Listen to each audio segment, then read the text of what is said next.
Still in the United States, one person was killed and two others are still missing after a tow helicopter, popularly among tourists in Hawaii, crashed off the coast of Kauai.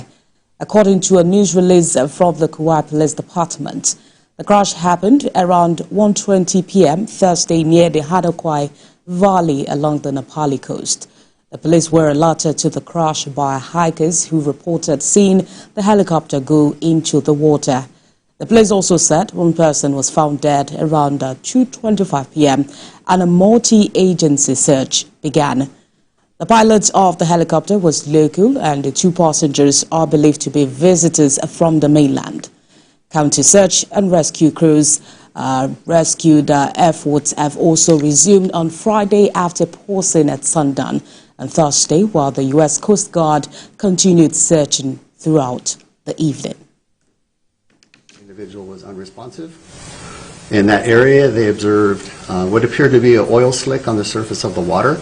There were some small pieces of debris floating in the water. Our efforts to contact that witness remains, and so once we are able to ask that individual more questions, we may be able to have more details to release at a later time about what may have been seen or heard at that moment. And in the United Kingdom, the new Justice Minister Shabana Mahmood has announced that thousands of prisoners are to be released early from September in order to prevent the collapse of the prison system. Ms. Mahmood said failure to do so risked the total breakdown of law and order, with just 700 places left for men and jails operating at 99% capacity since 2023. England and Wales have the highest per capita prison population in Western Europe. The release initiative will not apply to violent offenders serving more than 4 years, sex offenders and those in prison for domestic abuse offences, as well as those on life sentences. Under the plans, prisoners who are eligible for automatic release after serving half their sentence will be freed earlier than normal. The plans involve a temporary reduction of how long prisoners must serve behind bars from 50% to 40% of their sentence.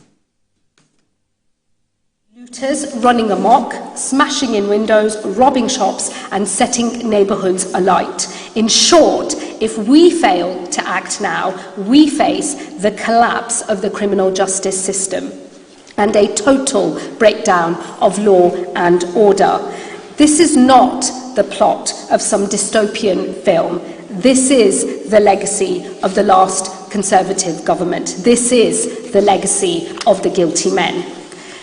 This crisis is now very close